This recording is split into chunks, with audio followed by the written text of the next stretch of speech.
పిల్లల మీద గూడా ఈ నరఘోష ఉంటే దాన్ని ఎట్లా తీసేయాలి గురూజీ? చిన్న చిన్న పిల్లల విషయంలో ఏంటంటే, మన ఇప్పుడు ఎవరికి ఎక్కువ ఇంపాక్ట్ అయితది అంటే జనరల్‌గా హ్మ్. ఈ బయట ఉన్నటువంటి స్త్రీలకి. ఓకే. ఎందుకంటే వాళ్ళు చెడు రక్తాన్ని విడిచిపెడతారు అవునవును. కాబట్టి, ఆ! ఆ చెడు రక్తాన్ని పీల్చుకునేటువంటి కొన్ని ప్రేతాలుంటాయి కాబట్టి, అవి పీల్చుకుంటాయి, సక్ చేస్తాయి కాబట్టి దాని పేరు పిశాచం. ఓహ్!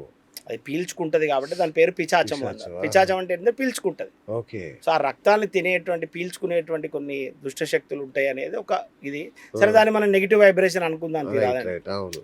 మనం సో, అయితే ఎవరికి ఉంటదంటే గర్భిణీ స్త్రీలకి, తర్వాత మెన్సెస్ సైకిల్‌లో ఉన్నటువంటి ఆడవారికి, హ్మ్. తర్వాత చిన్న చంటి పిల్లలకి, 3 ఏళ్ల లోపు పిల్లలకి ఎక్కువగా ఇది తగలడానికి అవకాశాలు ఎక్కువగా ఉంటాయి. ఓకే. సో, ఏమన్నా రెమెడీ ఆ పిల్లల విషయంలో? చిన్న పిల్లల విషయంకైతే ఒక మంచి రెమెడీ చెప్తానండి. ఖచ్చితంగా ఎరుపు రంగు ముల్దారం కట్టాలి. ఓహోహో! ఎరుపు రంగు. ఆ! ఇప్పుడు ఆడపిల్లైనా కాళ్ళకు పర్లేదా? ఆడపిల్లైనా పర్లేదా? లే మొగ పిల్లవాళ్ళ ఆ! గురించి చెప్తున్నా. ఆ! ఆడపిల్లలకి ఏం చేస్తారు అంటే ఖచ్చితంగా అరికాలుకు కాటుక పెడతారు. ఆ! ఆడపిల్లలకు అరికాలుకు కాటుక పెడతారు.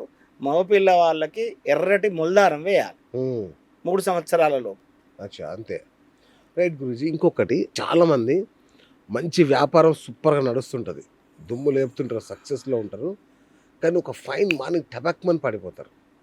వ్యాపారంలో దివాలా తీసేస్తారు. దీనికి గూడా నరదిష్టే కారణమా?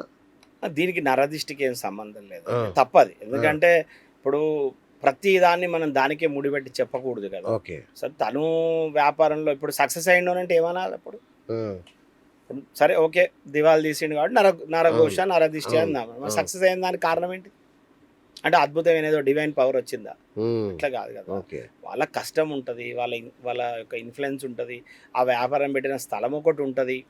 అది అవును. ఏం వ్యాపారం అది? వాళ్ళ జాతకంలో యోగ్యతలను బట్టి చాలా అంశాల మీద ఆధారపడి ఉంటది. So, okay. దానికి దీనికి ఏం సంబంధం లేదు. బట్ వ్యాపారస్తులకు మాత్రం, అంటే రోజువారీగా గల్లాలో పైసలు పడేటువంటి ఒక వ్యాపారస్తులకు మాత్రం ఒక మంచి సీక్రెట్ చెప్తా. ప్లీజ్. ఇది చాలా వరకు మార్వాడీస్ పాటిస్తారు. ఆహాహా! మా మిగతా వాళ్ళు కూడా పాటించడం మంచిది. ఓకే. ఒకటి ఏంటిదంటే, ఇవాళ గల్లాల పైసలు పడ్డాయండి. ఎంత కష్టం వచ్చినా మంచిదే. గల్లాల పైసలు నిద్ర చేయించాలి. అందులోకెళ్ళి రూపాయి కూడా తీసి వాడొద్దు. ఓకే. ఎన్ని రోజులు నిద్ర చేయించాలి? అదే రోజు నిద్ర చేయించాలి. అచ్చా! అదే రోజు. అదే ఆ! రోజు నిద్ర చేయించాలి. ఇప్పుడు లేదండి మీకు ఇంకొంచెం చెప్తా. ఓ బంగారం షాప్ ఉన్నది. ఇవాళ కౌంటర్‌లోకి 5,00,000 పడ్డాయి కౌంటర్‌ల. ఈ 5,00,000 వీలైతే మంచి తిజోరి ఉండి, సెక్యూరిటీ ఉంటేనేమో షాపులోనే ఉంచండి. 5,00,000 ఆ! ఓకేనా. నిద్ర చేయించండి. ఆ! లేదా ఇదే 5,00,000 ఇంటికి తీసుకొచ్చి ఇంట్లో పెట్టండి. నిద్ర చేయించండి.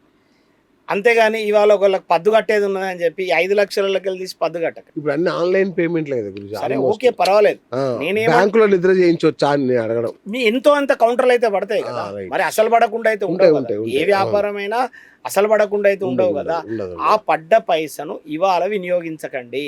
ఓకే. ఓకే. ఇవాళ వినియోగించకండి. హ్మ్. రేపు వినియోగించండి. ఇవాళ నిద్ర చేయించనియండి. ఒకటి, ఎంత కష్టమొచ్చినా, ఎట్లాంటి పరిస్థితులలో ఉన్నా అమావాస్య రోజు మాత్రం పైసలు జీతాలివ్వకండి. అమావాస్య రోజు ఎట్టి పరిస్థితులలో అందులోకెళ్ళి పైసను వినియోగించకండి. ఆ! అమావాస్య రోజు ఓకే. కంపల్సరీ. ఓకేనా. రెండవది, చాలామంది ఏం చేస్తారంటే శుక్రవారం పూజలు అలవాటు ఉంటుంది అవును. చాలామందికి అవును. షాప్స్‌లలో. అవును. శుక్రవారం రోజు మంచిగా పటాలను కడిగి, బొట్టు అవును. పెట్టి, అగరబత్తులు చూపించడం ఒక అలవాటు ఉంటుంది. అవును. యాక్చువల్‌గా అసలు లక్ష్మీవారం అంటే గురువారం అండి. శుక్రవారం కాదు. అవును. శుక్రవారం కాదు. ఓకే. సో, అదేదైనా చేయదలుచుకుంటే గురువారం చేయండి, ఇంకా విశేషమైన ఫలితం ఉంటుంది. ఆ! ఆ! రెండవది, దయచేసి మళ్ళా ఈ వేదిక ద్వారా నేను కొంతమందికి చెప్పేదేంటంటే, ఇవాళ పూలదండ వేశారనుకోండి మీ షాప్‌లో ఉన్న పటానికి, ఆ! దయచేసి రేపు పొద్దున తీసేసేయండి. ఓకే. అసలు వేయకండి దండ. అసలు దండనే వేయకండి. లేదు, వేయాలని మీ మానసికంగా మీరు తృప్తి పడ్డారనుకోండి, ఇవాళ దండ వేస్తే రేపు పొద్దునకి తీసేసేయండి. ఓకే. పాచిన దండ దేవుడి ఉంచకూడదు. దగ్గర ఉండకూడదు. అస్సలకే మంచిది కాదు. ఓకే. వేయకపోయినా పర్వాలేదు. కానీ వేస్తే వేస్తే మాత్రం మాత్రం తెల్లారి వెంటనే ఇమ్మీడియేట్‌గా తీసి పడేయండి. రైట్. ఇంకోటి గురూజీ 35, 40 ఏళ్ళొస్తున్నాయి గురూజీ. పెళ్ళిళ్ళు కావట్లేదు ఎవరికీ. ఏంటి జాతక సమస్యలా? అది కాలదోషమా? ఏంటి నాకర్థం కావట్లేదు. నేను గతంలో కూడా ఒకసారి చెప్పినా కదా! ఆ! మనకు, మన దరిద్రానికి, మన చెండాలంగా మనకు ఒక రోగం పట్టింది మనకి. ఆ! ఆ రోగం పేరు సాఫ్ట్‌వేర్. ఆ! కరెక్ట్. అవును. ఆ వృత్తి ఎప్పుడైతే మన జీవితాలకొచ్చిందో, ఎప్పుడైతే పైసకు విలువ లేకుండా 20,000, 30,000, 40,000, 50,000 జీతాలు, లక్షల జీతాలు ఎప్పుడైతే అయినాయో అదే మన పతనానికి ఫస్ట్ దారి తీస్తుంది. అవును ఎందుకంటే ఒక ఫాల్స్ ప్రెస్టేజ్లలో బతకడానికి అలవాటు పడతాను లేవని వాడు. అవును అవును ఎందుకంటే ఒకప్పుడు లేటుగా పెళ్ళి అయితే ఎవరికి అయ్యేది అంటే ఒక డాక్టర్లకే అయ్యేది. అవును ఎందుకంటే వాళ్ళు 5 సంవత్సరాలు చదివి అవుట్ సర్జన్ అయిపోయిన తర్వాత ఓ పీజీ కొట్టడానికో దానికో దీనికో అయితే ఓ 27, 28 ఏళ్ళకి వాళ్ళకి దాకా పిల్లలు పెళ్ళిళ్ళు పెళ్ళి కాలేదనడానికి కాకూడదు. అర్థం పర్థం ఉండే. అవును ఇప్పుడు ఎంత దరిద్రం అయిపోయిందంటే 30 ఏళ్ళకు ఇంట్లో అమ్మాయిని పెళ్లి చేస్తా బిడ్డ ఇక చాలు ఇప్పటికి 30కి వచ్చినావు అంటే ఏంటి మరి అసహ్యంగా 30కే పెళ్ళి అంటారు ఏంది అని పేరెంట్స్ని మాట్లాడుతున్నారు ఆడవాళ్ళు. ఓడి అమ్మ. 30 ఏళ్ళకు ఏంది ఇంతనే టార్చర్ చేస్తాను, 30 ఏళ్ళకే పెళ్లి చేసుకోమని టార్చర్ చేస్తాను అంటే వీళ్ళేదో 70-80 ఏళ్ళు బతుకుతారని అనుకుంటానులేమో, అదే నాకు కదా. తెలియదు. సగటు ఆదాయం నాకు తెలియదు యాక్చువల్గా వాళ్ళ ఒక ఫాల్స్ ఇదిలో ఉన్నారండి ఫస్ట్ ఆఫ్ ఆల్. అది అది అది దానంత దరిద్రం ఇంకోటి అదే అసలు అంటున్నా. గ్రహాల యొక్క ప్రభావం వాళ్ళ మీద పడుతుందని అది ఒకటే అనుకుంటాను. ఆ, రెండోది ఏంటంటే మన జీవన విధానం అట్లా మారిపోయింది కదా, అవును, అంత దరిద్రంగా మారిపోయింది కదా వాస్తవంగా కూడా. అవును అంటే జాతక దోషాలు ఏం కాదు. ఉంటది జాతకంలో కూడా ఉంటది, ఓకే జాతకంలో కూడా ఉంటుంది. కానీ ఇప్పుడు ఈ సందర్భంలో ఇక్కడ ఈ వేదికల్లో మాట్లాడితే కొంచెం గలీజ్గా ఉంటది. అయినా పర్లేదు మాట్లాడతా. ఇప్పుడు నాకు అంతే కదా. తిడతారు కావచ్చు, ఇవి ఏమని అయ్యేదే ఉన్నాయి. తిడతారు? కానీ తిడతారు. ఈ చండాలంగా ఈ లివింగ్ రిలేషన్షిప్స్ వండుకుంటా ఆ. అంటే ఏమన్నా అనుకోండి అండి, ఏదన్నా కానీ ఏంటంటే నిర్మోహమాటంగా అయితే మీరు మాట్లాడతా. గురువు అండి, తిట్టాలి వాళ్ళని. నేను మాట్లాడతా ఏదన్నా కానీ. అది. ఏ వయసులో జరగాల్సిన కార్యక్రమాలు ఆ వయసులో జరగాలి కదా. అవును నేను ఏమంటున్నా అంటే ఒక 25, 26 ఏళ్ళు చేతి నిండా పైసలు సంపాదించే కొడుకు నేను బెంగళూరులో నేను ఉంటానా అంటే ఒక అమ్మాయితోటి కూడా పోయి ఉంటాడు, మాట్లాడుకొని ఆధార్ కార్డులు ఇస్తాను సుప్రీంకోర్టు చెప్పింది, ఏం లేదు మేజర్ అయితే సరిపోతుంది, ఏం అబ్జెక్షన్ లేదని చెప్పని పైసల కోసం కిరాయిలకు ఇచ్చడానికి తయారులైనాయి కదా. హైదరాబాద్లో, అవును, బెంగళూరులో, కలకట్టాలో, అవును. బాంబేలో తయారైనవి కదా.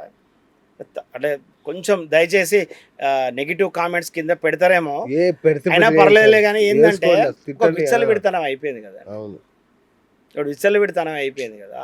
అరే నువ్వు చక్కగా ఒక పద్ధతిలో సంసారం చేసుకొని పురాణంగా కనరా అంటే ఆ, వీడు వ్యక్తిగతమైన ఆలోచన విధానం ఏంటంటే ఏమైతే అని తిరా ఆ సుఖాన్ని నేను పొందుతాను కదా అనే ఒక చండాలమైన ఆలోచనలలో ఉన్నారు. కరెక్ట్. ఈ పదవి ఎందుకు చెప్తాను తెలుసా, ఒక 15 రోజుల కింద నాకు ఒక క్లయింట్ వాళ్ళ అబ్బాయితో ఆర్గ్యుమెంట్ అయింది.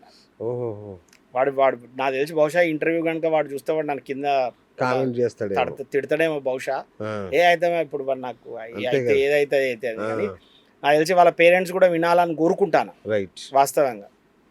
బట్ నాతో ఏం ఆర్గ్యుమెంట్ చేసిండు తెలుసా, నాన్న 34 ఏళ్ళు వచ్చినాయి కదరా, పెళ్లి చేసుకోరా, అది ఇంకా ఏంది నీకు ఇంకేం ఉన్నది ఏందని చెప్పానంటే వాడు ఏమన్నాడంటే నాకు అంత పర్ఫెక్ట్ నాకు అనిపిస్తలేవండి మ్యాచెస్ అన్నాడు. నేను 34 ఏళ్ళకి నీకు పర్ఫెక్ట్ మ్యాచెస్ ఎడికెళ్ళి వస్తాయిరా, అంతే కదా. 23, 24 ఏళ్ళ అమ్మాయిలు అయితే తేలేరు. అవును నువ్వు తెస్తే నీకు ఆటోమేటిక్గా 3 ఏళ్ళ 4 ఏళ్ళ గ్యాప్లో 30 ఏళ్ళ అమ్మాయిలను చూస్తాను. 30 ఏళ్ళ వరకు మీరు ఇప్పటి వరకు పెళ్లి చేసుకోకుండా అంటే కూడా అమ్మాయి వాళ్ళకి రకరకాలు ఉంటాయి కదా, అంతే కదా. జాతక దోషాలు ఉంటాయి, ఎన్నో రకాల సమస్యలు ఉంటాయి కదా. నువ్వెందుకు అట్లా ఆలోచన చేస్తలేవు అన్నట్టు ఏముంటుందండి, ఏదో ఒక ఓన్లీ ఆ సెక్సువల్ లైఫే కదా, నేను అనుభవిస్తాను కదా అన్నాడు వాడు. నీకు కుక్క కేంద్ర తేడా అని అడిగిన నేను. సూపర్. నీకు కుక్క కేంద్ర తేడా అన్న. అయినా కూడా వాడు నాతో అట్లే ఆర్గ్యుమెంట్ చేసి వాడు ఎట్లా పడితే అట్లా మాట్లాడి వెళ్ళిపోయాడు. ఓకే పర్లేదు అనుకున్నా నేను, ఎందుకంటే అందరు వస్తారు గురువారు అని చెప్పి దండం పెట్టేటోడు ఉంటాడు, మెచ్చుకునేటోడు ఉంటాడు, విమర్శించేటోడు ఉంటాడు, రకరకాలు ఉంటారు. ఆ పెద్ద దానివల్ల నాకు ఉరకపోయేది ఏం లేదు. వాడికి నేను చాలా రకాల నచ్చేయడానికి ప్రయత్నం చేస్తే ఏంటిది ఎందుకు కాంప్రమైజ్ కావాలంటాడు వాడు. నాకు ఎందుకు కాంప్రమైజ్ కావాలండి. నేను అన్నా సరే రా, ఇప్పుడు కాదు ఇంకో 1 ఇయర్ చేసుకున్నావు అనుకో, ఇంకో 1 ఇయర్ తర్వాత ఏం చెప్తావు నువ్వు అని అడిగిన నేను. 1 ఇయర్ తర్వాత ఏం చేస్తావు, ఇమ్మీడియట్గా పిల్లలకు ప్రొసీడ్ అవుతావు అంటే అట్లా ప్రొసీడ్ అవుతారు.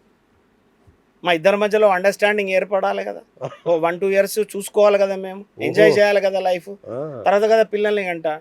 అంటే సరేరా ఓకే 35కు పెళ్ళి అయింది, 37కు 38కి నువ్వు ఒక కొడుకును కన్నావు, బిడ్డను కన్నావు, నీకు ఎంతకాలం నువ్వు బతుకుతావు అనుకుంటున్నావురా, మరి దానికి పెళ్లి చేయవా, పుట్టిన దానికి పెళ్లి చేయవా అని అడిగిన. అంటే వాడు ఏమంటాడు తెలుసా, ఏమో వాళ్ళ కర్మ ఎట్టుంటే అట్లా అవుతుంది. ఇప్పుడు వాళ్ళు ఎవరో పుడతారు, పుట్టిన వాళ్ళకి పెళ్లి చేయాలనుకో, నేను ఇప్పుడు నా ఆలోచన ఎందుకు మార్చుకుంటాను, ఎందుకు కాంప్రమైజ్ అవుతా అన్నాడు. పూరా దౌర్భాగ్యుడా అన్న అయ్యా వాడు గ్యారంటీగా. అంటే నేను ఏమంటున్నానంటే ఇది బాగానే ఉంది కదా లైఫ్ అనే ఒక చండాలమైన ఆలోచన విధానం